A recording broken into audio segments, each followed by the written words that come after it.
नमस्कार। मैं हिना प्रसून आपके समक्ष फिर हाजिर हूँ ज्योतिष के नए कार्यक्रम को लेकर। आज हम बात करेंगे राहु ग्रह की। राहु केतु, सभी इसका नाम सुनते ही डर जाते हैं। अभी राहु और मंगल का अंगारक योग बना हुआ था। 22 फरवरी 2021 से मंगल भी वृषभ राशि में आए थे और इतने दिनों का भ्रमण रहा उनका। 14 अप्रैल को वो वापस अगली राशि मिथुन राशि में मंगल चले जाएंगे और उसके बाद रह जाएंगे वृषभ राशि में स्वच्छंद और स्वतंत्र राहु, जो अपने फल को देने में पूरी तरह से सक्षम रहेंगे। अभी पिछले दिनों अंगारक योग के चलते मंगल की उपस्थिति के चलते राहु अपना पूरा फल नहीं दे पा रहे थे। एक छोटी सी चर्चा राहु के स्वभाव पे करेंगे और उसके भी पहले एक पौराणिक कथा का जिक्र करना चाहूंगी। आप सबों को विदित ही होगा कि समुद्र मंथन के समय देवताओं और दानवों ने मंदार पर्वत को समुद्र के बीच में चर्निंग रोप के जैसा रखा और भगवान शिव के सांप वासुकी का उन्होंने चर्निंग रोप बनाया और देवताओं और असुरों ने समुद्र मंथन का काम शुरू किया। शुरू में हलाहल निकला जिसे भगवान शिव ने पिया और उसके बाद बहुत सारे रत्न निकले, माता लक्ष्मी निकली, कामधेनु, कल्प वृक्ष आदि बहुत से ऐसे बहुमूल्य दैवी शक्तियां उत्पन्न हुई और अंत में भगवान धन्वंतरी अमृत का कलश लेकर उपस्थित हुए और उस अमृत को पीने के लिए देवताओं और दानवों में होड़ लग गया और ये 12 दिनों तक ये छीना झपटी का कार्यक्रम चलता रहा। और जो पृथ्वी का मृत्यु लोक के समय से 12 साल वहाँ के 12 दिन का होता है। उसके बाद इसी छीना झपटी में अमृत के कुछ बूंद उज्जैन, प्रयाग, नासिक और इलाहाबाद में गिर पड़ा, जिससे वहाँ पे 12 साल में कुंभ का मेला लगता है। तो खैर ये कहानी तो अलग हुई, पर भगवान विष्णु ने बहुत ही कुशलता पूर्वक मोहिनी का रूप लिया, एक अत्यंत सुंदर नारी का रूप लिया और फिर उन्होंने उस अमृत कलश को बड़ी चतुराई से देवताओं को पिलाया, क्योंकि दैवी जो उन लोगों का ये था कि अब ये चूंकि अमृत पीने के बाद असुर या देवता जो भी अमृत पिएगा वो अमर हो जाएगा, तो देवताओं की आसुरी शक्ति को अमर नहीं करना था और इसीलिए उन लोगों ने बड़ी चतुराई से भगवान विष्णु ने मोहिनी का रूप लिया और अमृत को देवताओं को पिलाने लगे। इसी में एक स्वर भानु नाम के असुर थे, तो वो बड़ी उनको अनोखी शक्तियां प्राप्त थीं। तो उन्होंने बहुत ही सुदर्शन व्यक्तित्व देवता का रूप ले लिया और सूर्य और चंद्रमा के बीच में देवताओं की पंक्ति में ही बैठ के अपनी बारी का इंतजार करने लगे। भगवान विष्णु उन्हें नहीं समझ पाए कि ये असुर हैं और उन्होंने मोहिनी स्वरूप में उन्हें भी अमृत का पान कराया। अमृत उनके जीवा को छुई ही थी कि सूर्य और चंद्रमा ने इस पूरे प्रपंच को, स्वर भानु नाम के राक्षस के पूरे प्रपंच को समझ लिया और भगवान विष्णु से शिकायत की। इसके बाद भगवान विष्णु ने अपने क्रोध में आकर सुदर्शन चक्र से उस असुर का सर धड़ से अलग कर दिया और जिसके कारण चूंकि वो अमृत पी चुका था इसलिए वो अमर हो गया। मर तो नहीं पाया लेकिन अपने सर को धड़ से अलग पाया और सर का ही हिस्सा हम राहु के नाम से जानते हैं और धड़ का हिस्सा हम केतु के नाम से जानते हैं। पाश्चात्य ज्योतिष में भी हम साउथ नोड और north node of the moon के नाम से इन दोनों शैडो प्लैनेट्स को जानते हैं। चूंकि ये छाया ग्रह हैं तो ये जिस ग्रह के साथ बैठते हैं आपकी कुंडली में उसी के फल को वो 4 गुना बढ़ा देते हैं। तो अगर शुभ फल प्रदायक ग्रह के साथ बैठे हैं, जैसे गुरु हैं, बुध हैं या शुक्र हैं या चंद्रमा हैं, तो ये उनकी शुभता को 4 गुना बढ़ा देते हैं। लेकिन अगर मैलेफिक प्लैनेट्स के साथ बैठे हुए हैं तो ये उनकी क्रूरता को और उनकी जो क्रूरता और मैलिफिसिटी है उसको भी वो 4 गुना 4 टाइम्स ज़्यादा बढ़ा देते हैं। तो ये थी एक छोटी सी राहु केतु की कहानी। राहु का इसमें ये कहा जाता है कि चूंकि समुद्र मंथन के समय मेहनत तो उन्होंने भी की थी, उस मंथन की क्रिया को उन्होंने भी किया था, तो उनका कहना था कि ये तो मेरा भी हक है कि मैं भी अमृत का पान करूं करूं। तो ये उनके सेंस ऑफ जस्टिस को भी दिखाता है। खैर, आज बात करेंगे कि राहु आपकी कुंडली में अगर दूसरे, 7वें, 8वें या 12वें भाव में है तो उतना अच्छा फल नहीं देते। हालांकि उपचय भाव में कोई भी गर्म ग्रह या क्रूर ग्रह बहुत अच्छा फल देते हैं। तो इसी हिसाब से राहु भी आपके तृतीय भाव, षष्ठम भाव, दशम भाव और एकादश भाव में बहुत बेहतर परिणाम देते हैं और आपके जीवन को ये काया पलट करने की क्षमता रखते हैं। राहु के बारे में कहा जाता है कि ये जब धन देते हैं तो छप्पड़ फाड़ के देते हैं, लिटरली आपको अपने सीलिंग की मरम्मत करवानी पड़ती है। आइए, अब इतनी बातें हो गई राहु केतु के बारे में। अब हम बात करेंगे कि अब जो 14 अप्रैल से मंगल अलग हो जाएंगे और अंगारक योग से मुक्त हो जाएंगे राहु, तो हमारी 12 राशियों पर क्या प्रभाव पड़ेगा जब स्वतंत्र राहु रहेंगे और वो अपने फल को देने में पूर्णतः सक्षम रहेंगे। तो एक बार 14 अप्रैल से करीब 1 साल और, क्योंकि ये सितंबर लास्ट ईयर में ही आए हैं वृषभ राशि में और 18 महीना रहते हैं एक राशि में, तो ये अगले मार्च तक आपको क्या फल देंगे इसके बारे में एक छोटी सी चर्चा करना चाहूंगी। सबसे पहले मेष राशि या एरीज वालों पर क्या असर पड़ेगा इस स्वतंत्र राहु का 14 अप्रैल के बाद। 14 अप्रैल के बाद राहु का गोचर तो चल ही रहा है वृषभ राशि में और मंगल अलग हो जाएंगे, तो ये आपके लिए थोड़ी सी सावधानी बरतने वाला, आपको सावधानी बरतनी पड़ेगी। ये समय आपके सेकंड हाउस में राहु अभी बने हुए हैं, टॉरस में वृषभ राशि के, तो सेकंड हाउस से इनकी 7वीं दृष्टि।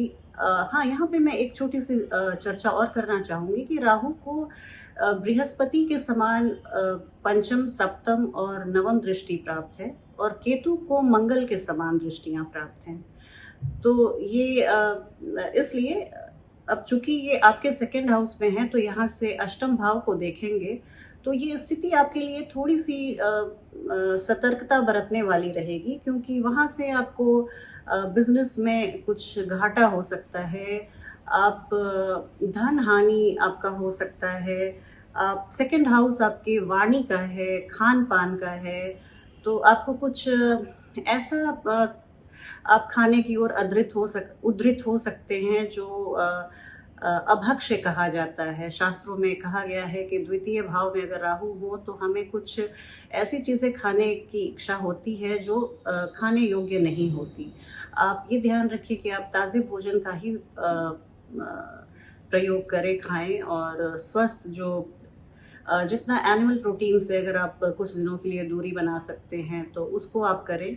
दूसरी चीज़ है, राहु धुएं और चिंगारी टाइप की जो अग्नि होती है, एक तो ज्वलंत अग्नि होती है फ्लेम वाली, वो नहीं, पर कोयले के अंदर अगर आप फैन करें, उसे हवा दें तो जो एक चिंगारी सी रहती है उसके अंदर छुपी हुई अग्नि, उसके प्रतीक है राहु। तो इस दौरान चूंकि ये सेकंड हाउस में है आपके, तो बहुत लोगों को मैंने देखा है अपने कंसल्टेशन के जीवन में कि उनको इस दौरान स्मोकिंग की प्रवृत्ति हो जाती है, या जो पहले से स्मोकिंग करते हैं उन्हें जो पहले 4 सिगरेट पीते थे वो 8 सिगरेट पीने लगते हैं।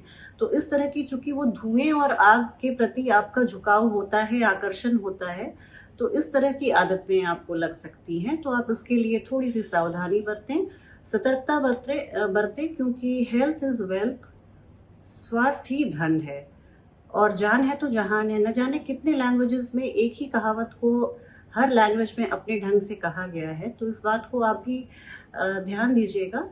अब हम चलते हैं वृषभ राशि, टॉरस के लग्न में ही राहु विराजमान है अभी गोचर में, अभी उनकी ट्रांजिट यहीं पे है। तो फर्स्ट हाउस में जब प्रथम भाव में राहु आते हैं तो क्या करते हैं? प्रथम भाव में राहु आपको बहुत महत्वाकांक्षी बनाते हैं, ओवर एम्बिशियस बनाते हैं आपको। लेकिन उसमें एक यही ट्रिक होता है कि राहु आपको ओवर एम्बिशियस तो बनाते हैं, पर आपको ये पता नहीं चलता है कि मैं अपने महत्वाकांक्षा को पूरा कैसे करूं। बहुत बार कई ज्योतिषियों ने ये भी लिखा है कि आप हेडलेस चिकन के जैसा बिहेव करने लगते हैं। आप पागलपन की हद तक अपने महत्वाकांक्षा को पूरी करना चाहते हैं, जो कि बहुत अच्छी बात है, लेकिन ट्रिक्स ऑफ द ट्रेड आपको नहीं पता होता है। तो आप उसके लिए थोड़ा अपने को अपडेट करें, एडुकेट करें, और ये देखें कि मेरा जो सपना है, मेरा जो ड्रीम है, उसको पूरा करने के लिए मैं कैसे आगे बढ़ूं। आप विशेषज्ञों की सलाह लें, क्योंकि अभी थोड़ी सी आपकी विजन क्लाउडेड हो सकती है। आपको बहुत क्लैरिटी नहीं रहेगी कि मुझे क्या करना चाहिए। तो इस ऐसे समय में सबसे अच्छा होता है बड़ों की सलाह लें, अपने वरिष्ठों की सलाह लें और विशेषज्ञों की सलाह लें।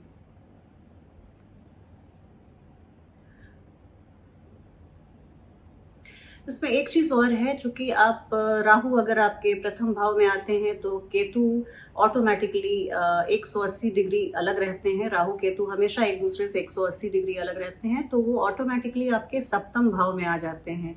और केतु जब सप्तम भाव में है तो दो ही स्थितियां बनती हैं, या तो आपके मल्टीपल रिलेशंस हो जाते हैं, या फिर आप एकदम से वैराग्य आपके मन में भर जाता है। केतु वैराग्य को दिखाते हैं, डिटैचमेंट को दिखाते हैं। तो इस तरह से हो सकता है आपकी शादीशुदा जीवन जो सप्तम भाव स्पाउस का होता है, उसमें थोड़ा सा ठंडापन आ जाए, उतनी गर्माहट ना रहे, या आपके बिजनेस पार्टनर का भी ये घर होता है। तो बिजनेस पार्टनर से भी कुछ ऐसे रिश्ते बन जाएं जिससे आपको इंटरेस्ट ना रहे और फिर आपको लगे कि मैंने पार्टनरशिप गलत कर ली। इस तरह की कुछ भावनाएं आ सकती हैं। लेकिन आप अपनी क्षमता बनाए रखें, आपको सक्सेस जरूर मिलेगा। और ये भी हो सकता है कि अगर इस दौरान आप अपने अर्ली 20s या 30s में हैं और आप अपने लाइफ पार्टनर के लिए एक शादी करने के लिए आप लड़के लड़की एक दूसरे को देख रहे हैं, तो उनके कल्चर से बहुत अलग कोई जीवन साथी मिल सकता है, जो आपके या तो आपकी उम्र में बहुत का फासला हो, या आपके जो आपकी लाइफस्टाइल है उससे बहुत अलग हो, या आपके कल्चर से बहुत अलग हो। इस तरह की संभावनाएं भी बनती हैं। आपके काम थोड़े रुक रुक के होंगे, उसके लिए आप पेशेंस बना के, धैर्य बना के रखें। जेमिनी यानी मिथुन राशि वालों के लिए अभी राहु उनके द्वादश भाव में चल रहे हैं, जो अगले 1 साल तक रहेंगे।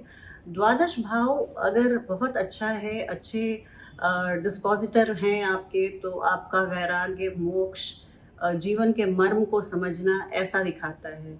और अगर एफ्लिक्टेड है, अगर वहाँ क्रूर ग्रहों की दृष्टि है, तो ये आपके शैया सुख में कमी ला सकता है। आपको नींद की कमी हो सकती है, आपकी नींद कभी भी प्रॉपरली पूरी नहीं हो पाएगी।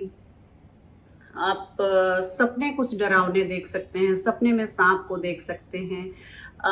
खर्चों में अधिकता आएगी, फालतू के खर्चे होंगे, आपकी फालतू की लंबी यात्राएं हो सकती हैं, आपके रिश्तों में गिरावट आ सकती है, आप पति पत्नी में तू तू मैं बढ़ सकती है, बात बिना बात झगड़ा हो सकता है अगर एफ्लिक्टेड राहु हैं। तो मैं कार्यक्रम के अंत में ये भी बताऊंगी कि अगर इस तरह की स्थिति है तो राहु के दुष्प्रभाव से बचने के लिए कुछ बहुत ही छोटे मोटे बहुत प्रभावी प्रयोग हैं, जिनको आप करें तो आपके जीवन में सुख शांति का संचार बना रहेगा।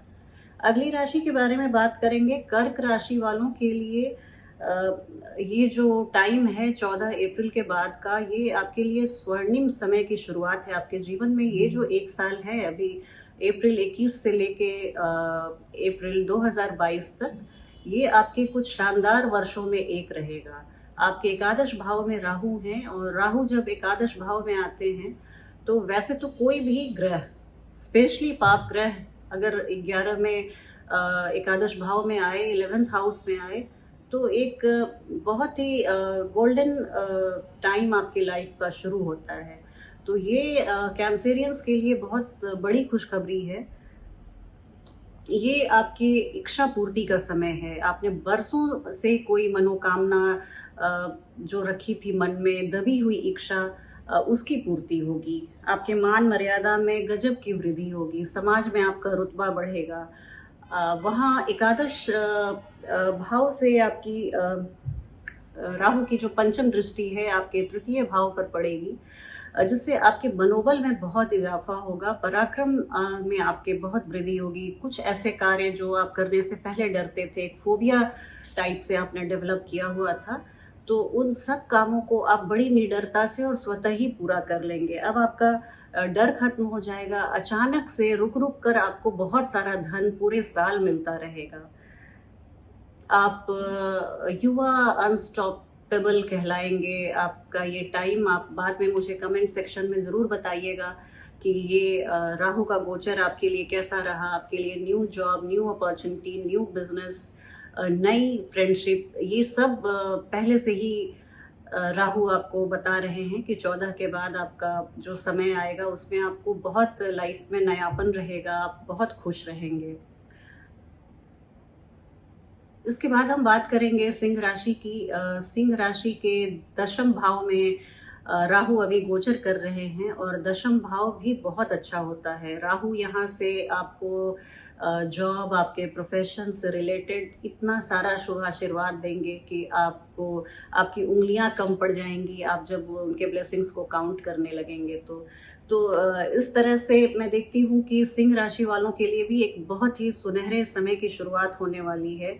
आपके जितने भी, हालांकि अभी आप शनि भी आपके लिए बहुत फेवरेबल बने हुए हैं, तो एग्ज़ाम में कोई भी सफलता आपको ज़रूर मिलेगी। कोई भी कॉम्पिटिटिव एग्ज़ाम अगर आप दे रहे हैं जॉब के लिए तो आपको ज़रूर सफलता मिलेगी। कार्य क्षमता आपकी इतनी बढ़ जाएगी। हालांकि कहते हैं कि दशम भाव और चतुर्थ भाव में राहु हो तो मेहनत ज़्यादा कराते हैं और परिणाम कम देते हैं, पर आपके साथ ये स्थिति रहेगी, आपको मेहनत कितनी भी करनी पड़े आपको थकान का अनुभव नहीं होगा। आप इतनी कुशलता से अपने सारे लक्ष्यों को एक पर एक पूरा करते जाएंगे कि आपका मन अंदर से भी बहुत प्रफुल्लित रहेगा। आप परिवार में खुशियों की वर्षा होगी। आप अगर आपका महादशा या अंतरदशा या प्रत्यंतर दशा कुछ भी अगर आपको सपोर्ट कर रहा है, राहु को सपोर्ट कर रहा है, तो ये टाइम मैं आपको बताती हूँ कि ये एक बहुत ही शानदार समय आपके जीवन का रहेगा। एक बात और है, अगर आप में से कुछ लोग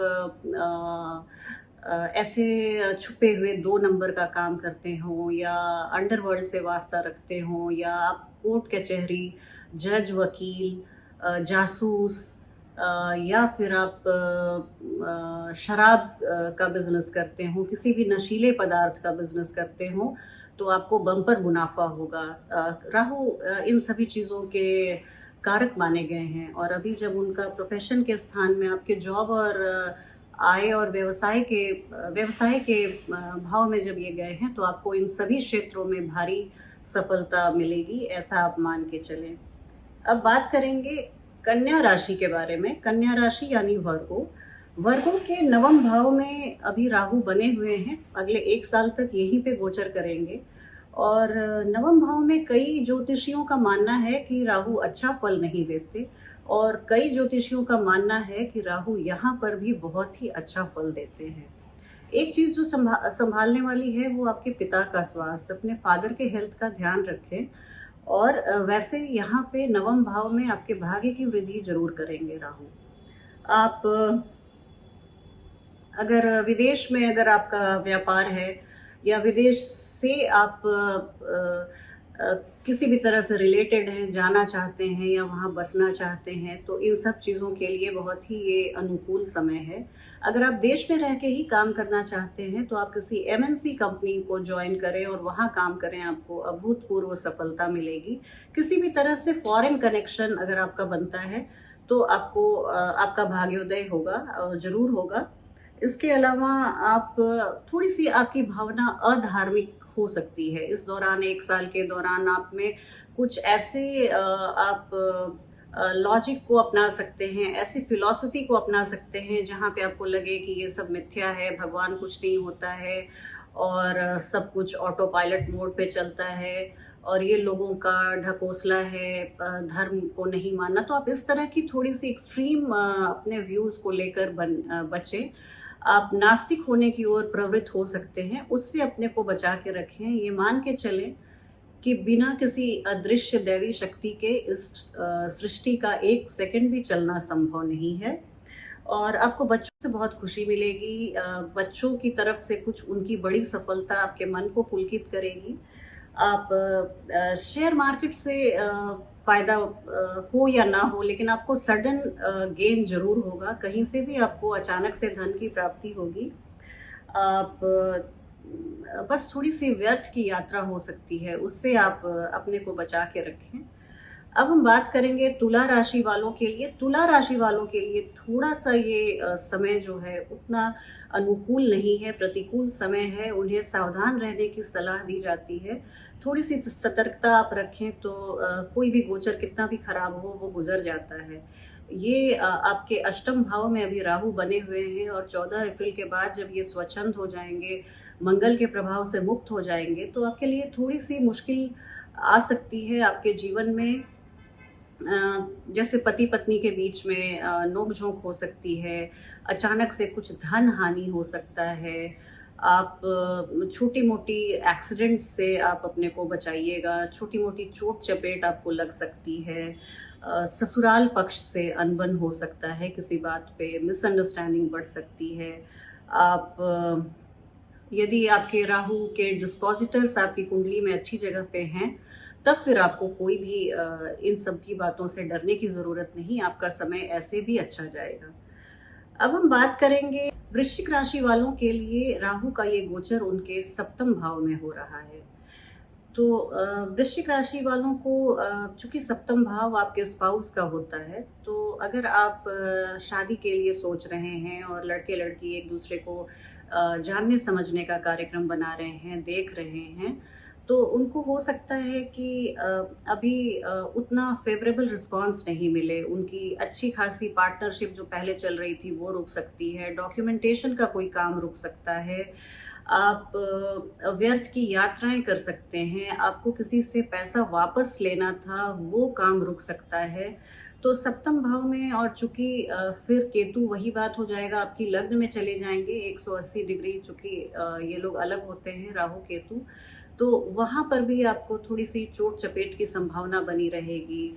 अपने चेहरे और गले का आप ध्यान रखिएगा, वहाँ पे आपको कोई ऐसे डिज़ीज़ या इन्फेक्शन से आप बचाइएगा। तो ये थोड़ी सावधानी वृश्चिक राशि वालों को भी मैं सलाह दूँगी कि वो अपने बहुत अलर्ट रहें और आने वाले समय को बहुत सावधानीपूर्वक निकालें। अब हम बात करेंगे धनु राशि वालों के लिए। धनु राशि वालों के लिए बहुत बड़ी खुशखबरी है, क्योंकि राहु का अभी वो गोचर में उनके षष्ठम भाव में बने हुए हैं और कहा जाता है कि षष्ठम का राहु आपको राजा बनाने की क्षमता रखता है। रंक से राजा बना सकता है, फर्श से अर्श पे ला सकता है। राहु षष्ठम भाव में कहते हैं कि छप्पड़ फाड़ के देते हैं धन, दौलत, मान, मर्यादा, सफलता, आप जो भी चाहें राहु आपको ला कर देते हैं। तो धनु धनु राशि वालों के लिए ये बहुत ही एक अनुकूल स्थिति बनी हुई है और उसके लिए उन्हें भगवान को धन्यवाद देना चाहिए। षष्ठम भाव में राहु आपको, जैसा मैंने कहा, कोर्ट कचहरी में विजय दिलाते हैं, भारी मुनाफा दिलाते हैं, आपके शत्रुओं का दमन करते हैं। अगर इस बीच किसी को अपना सेल्फ हार्म करना हो, सेल्फ डिस्ट्रक्शन करना हो, तो धनु राशि वालों से दुश्मनी कर ले, तो फिर वो स्वतः ही समाप्त हो जाएगा। तो दुश्मनों पर आप इतने भारी पड़ेंगे कि आपको हर जगह विजय प्राप्त होगी। आप अपनी किसी भी आपके जो मातहत के अधिकारी हैं आपके कार्य क्षेत्र में, आपके जो जितने भी या तो सर्वेंट हैं आपके, जो आपके घर में जो आपके सहायक हैं, वो सभी लोग गजब के आज्ञाकारी बने रहेंगे। आप में आपके एक ऐसा मैग्नेटिज्म होगा, एक ऐसा आपके व्यक्तित्व में एक ऐसी चुंबकीय शक्ति जैसी रहेगी कि हर आदमी आपकी बात को मानेगा, आपके लिए आज्ञाकारी बना रहेगा। वर्क प्लेस पे स्थिति बहुत फेवरेबल रहेगी। आप सोशल मीडिया पर अगर हैं तो फेसबुक, ट्विटर, इंस्टाग्राम या ऐसे कोई और सोशल मीडिया के प्लेटफॉर्म पे, तो आप ये मान के चलें कि आपके फॉलोअर्स की संख्या में भारी इजाफा होगा। आपका मन खुश रहेगा, आप सोशल मीडिया पे भी बहुत पॉपुलर हो जाएंगे। और अगर आप लोगों को कॉमर्स और फाइनेंस के क्षेत्र में भी बहुत अच्छी सफलता मिलेगी। अगर आप कॉमर्स या फाइनेंस के क्षेत्र से जुड़े हुए हैं और शनि की थोड़ी सी कृपा दृष्टि है, तो आपको इस क्षेत्र में भी बहुत लाभ मिलेगा। एक बहुत कुछ ऐसी क्रॉनिक बीमारी, लंबी बीमारी जिससे आप जूझ रहे थे, वो छोटे से इलाज के बाद ठीक हो जाएगी या स्वतः ही ठीक हो जाएगी। तो आप अपने बीमारी पर भी विजय पाएंगे, शत्रुओं पर भी विजय पाएंगे। आपने अगर पहले से लोन ले रखा हो तो आप उसे तुरंत जल्दी से आप चुकता कर देंगे। तो कुल मिलाकर ये समय आपके लिए बहुत अनुकूल है। अब धनु राशि के बाद मैं बात करूंगी मकर राशि वालों के लिए, जो ये राहु क्या फल लेकर आए हैं। तो मकर राशि वालों के लिए एक सावधानी जो मैं बताना चाहूंगी, अगर आप संतान के लिए ट्राई कर रहे हैं, आप गर्भ धारण करने के लिए सोच रहे हैं, तो अभी आप कुछ समय ठहर जाएं। ये मौका उतना उपयुक्त नहीं है। अदरवाइज आपको बहुत अच्छा समय है। 5th हाउस में राहु हैं, आपके बुद्धि को थोड़ी बहुत भ्रमित कर सकते हैं। आप एक चीज़ बिल्कुल ध्यान रखेंगे, शेयर बाजार से दूरी बना के रखें। इस समय क्या होता है, पंचम में जब राहु आते हैं तो हमारी बुद्धि पे पर्दा डाल देते हैं, तो आपको समझ में नहीं आता है। आपको लगता है कि मैं बिल्कुल सही कर रहा हूँ। आपकी, जैसे मैंने बोला, बुद्धि पे पर्दा पड़ जाता है, तो विनाश काले विपरीत बुद्धि वाली स्थिति हो जाती है। आपको किसी के बोलने समझाने का कोई असर नहीं पड़ता। आपको लगता है कि मैं सब कुछ जानता हूँ और मैं जो कर रहा हूँ वही सबसे अच्छा है। तो ऐसी थोड़ी सी स्थिति, आप दूसरों को सुने, आप ओपन माइंड से रहें। दूसरे की भी बात आपको माननी चाहिए, समझनी चाहिए। एटलीस्ट आप अपने जीवन में उतार के उनके सलाह को परखिए कि सामने वाला बंदा जो बोल रहा है वो मेरे हित के लिए बोल रहा है या नहीं। तो इस तरह की आप विदेश यात्रा से आपको बहुत फ़ायदा होगा। आप विदेश यात्रा पे जा सकते हैं। आप वीज़ा के लिए आपने अप्लाई किया था, पीआर के लिए, तो आपको हर जगह सफलता मिलेगी। आप अभी आप 14 अप्रैल से आपकी भी कोई वर्षों की, जो मैंने बाकी पिछले भी कुछ राशियों को बताया, कोई ऐसी एक पिछले जीवन में आपने पिछले बहुत लंबे समय से कोई जो एक ऐसी दबी हुई इच्छा थी, वो आपकी पूरी हो जाएगी। इच्छा पूर्ति का समय है। तो इस समय को पूरी सकारात्मकता के साथ आप एंजॉय करें और भगवान कुछ आपको अच्छा ही देकर जाएंगे। कुंभ राशि के चतुर्थ भाव में राहु अभी गोचर कर रहे हैं। 14 अप्रैल के बाद जब मंगल से अलग होंगे, तो आपको एक दो चीज़ जो मैं बताना चाहूँगी। अगर वाहन खरीदने की सोच रहे हैं या नए घर खरीदने की, कोई आप अपने फ्लैट या अपार्टमेंट लेने की सोच रहे हैं, तो आप उसको थोड़े समय के लिए स्थगित कर दें, उस प्रोग्राम को। ये अभी उतना अच्छा समय नहीं है। आप राहु जब गोचर करके स्थान परिवर्तन कर जाएंगे, तब आपको एक कोई बहुत ही अच्छा डील मिलेगा, जो अभी आप कर देंगे तो आपको लगेगा कि शायद मैं फंस गया, इससे बेहतर मुझे डील मिल सकता था। तो इस तरह का अफसोस आपको बाद में ना हो, इसके लिए आप थोड़ी सी अलर्टनेस बना के रखें और थोड़ा सब्र और धैर्य का इस्तेमाल करें, क्योंकि अभी वाहन और रियल एस्टेट प्रॉपर्टी से थोड़ी सी दूरी बना के रखें। मेहनत, जैसा मैंने कहा, दशम और चतुर्थ भाव में राहु ज़्यादा मेहनत कराते हैं, पर आप मेहनत ज़्यादा करेंगे तो आपको सफलता भी उसी अनुपात में बम्पर मिलती है। माता से दूरी हो सकती है, घर परिवार से दूरी हो सकती है। आप या तो आप जॉब के सिलसिले में अपने घर से दूर जा सकते हैं, या किसी पारिवारिक कलह के चलते आप घर से अलग हो सकते हैं। इस तरह की स्थिति बनी हुई है। थोड़ी सी आपके, चूंकि चतुर्थ भाव सुखों का भी घर होता है, सुखों में आपकी गिरावट आ सकती है। ओवरऑल ये समय थोड़ा सा संभल के रहने का ही है, मैं ऐसा मानती हूँ। अब मीन राशि वालों के लिए ये राहु का गोचर उनके तृतीय भाव में हो रहा है। अभी जो राहु सितंबर से, जैसे मैंने बताया, वो आए हुए हैं, और जब मंगल चले जाएंगे तो तृतीय भाव का राहु उपचय हाउस में, ये उपचय भाव स्थान माना जाता है तृतीय भाव। तो यहाँ पर राहु आपको बहुत ही स्वर्णिम सफलता फिर देंगे। मीन राशि वालों के लिए एक बहुत ही अच्छा समय है, और इसको वो पूरी सकारात्मकता के साथ इस समय को यूटिलाइज करना चाहिए। मीन राशि वालों के लिए ये एक ऐसा समय है जो मुझे लगता है एक दशक में एक बार आता है। आप इस दौरान आप शत्रुओं पर इतने भारी पड़े, उनसे हमेशा एक कदम आगे, उनके हर जो वो आपके लिए षड्यंत्र बनाएंगे या इस तरह का कुछ भी प्लानिंग करेंगे, तो आप उनको पहले से ही निरस्त कर देंगे और आप उनकी सारी चाल को भांप जाएंगे। आप एक बहुत अच्छे डिप्लोमैट बन सकते हैं, कूटनीतिज्ञ बन सकते हैं। अगर आप ऑलरेडी डिप्लोमैट हैं तो ये आपके लिए स्वर्णिम समय है। आपके जॉब में प्रमोशन और रिकॉग्निशन बहुत मिलेगा। आप अपनी वाणी से, मीठी वाणी से, क्या कितना भी डिफिकल्ट काम हो आप निकलवा लेंगे। आपकी वाणी में गजब का आकर्षण रहेगा, और आप उससे अपने सारे शत्रुओं को अपना मित्र बना लेंगे।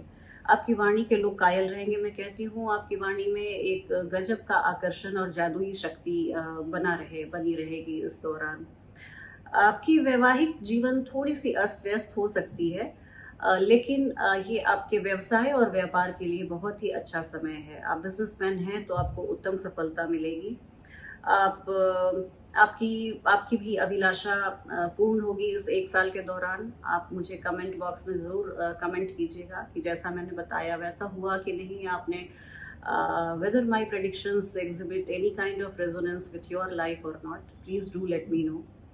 लेकिन अगर आपकी कुंडली में आपके जन्म की जो कुंडली है, नेटल चार्ट है, अगर उसमें राहु द्वितीय भाव में है, सप्तम भाव में है, अष्टम भाव में है, या द्वादश भाव में है, तो हो सकता है कि आप थोड़ी गलत संगति की ओर प्रवृत्त हो जाएं, गलत आदत की ओर आप प्रवृत्त हो जाएं। लेकिन फिर भी ये एक साल का जो ब्रैकेट है, ये जो टाइम स्पैन है, उसमें आप डेफिनेटली, अगर आपकी जन्म की कुंडली में वैसी दशा है भी, तो आप इस एक साल में बहुत अच्छा करेंगे। अपनी गलत आदतों से आप दूर रहेंगे, गलत संगति से दूर रहेंगे। तो कुल मिलाकर मीन राशि वालों के लिए सच में ये समय बहुत ही अच्छा रहेगा, बहुत अनुकूल रहेगा, और उनके व्यक्तित्व को एक नई ऊंचाई देगा, एक नया आयाम देगा।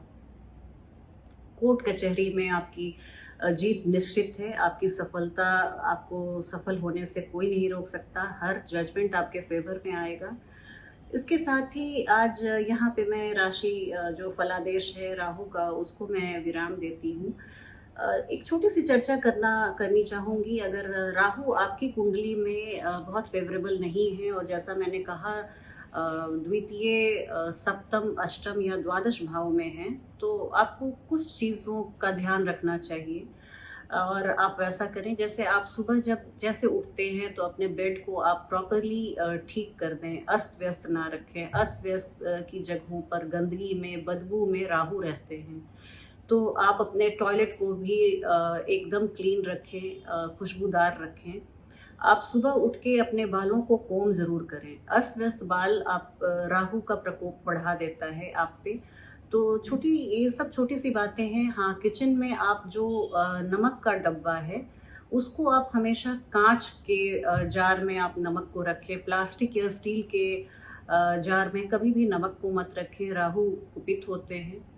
आप गाय की सेवा करें, इससे राहु बहुत प्रसन्न होते हैं। अगर आपका राहु बहुत आपको परेशान कर रहा है, तो आप शनिवार को काले उड़द का दान करें। आप अमावस्या के दिन, जो महीने में एक बार अमावस्या होती है, आप उस दिन विष्णु सहस्त्र नाम का पाठ करके बहते पानी में आप नारियल को बहाएं, मछलियों को आटे की गोली खिलाएं। इन सब चीज़ के अलावा जो राहु के लिए है, वो आप अपने से कमतर लोगों को, कमज़ोर तबके को, आप बहुत उनके लिए आक्रामक नहीं बने, उनके लिए श्रद्धा का भाव रखें। आप उनसे अपने को बहुत घमंड में या एरोगेंस में आप न बात करें। इन सब चीज़ का आप थोड़ा सा ध्यान रखेंगे तो राहु की कृपा आपको प्राप्त होती रहेगी। और राहु को हालांकि क्रूर ग्रह मानते हैं, लेकिन आप देखेंगे कि अगर आप कुछ चीज़ों का ध्यान रखते हैं तो हर ग्रह अच्छा होता है और हर ग्रह थोड़ी सी खराबी लेकर आता है। तो उसके किसी एक एस्पेक्ट को अगर आप बढ़ा के हवा बना देते हैं तो ये अच्छी बात नहीं है। आप अगर बैलेंस्ड होके देखेंगे तो राहु और केतु एक ऐसे ग्रह हैं जो आपको आपके जीवन में पूर्णता देते हैं, और उसके लिए किसी भी तरह से डरने या घबराने की बात नहीं है। आप खूब पॉजिटिव रहें, सकारात्मक रहें।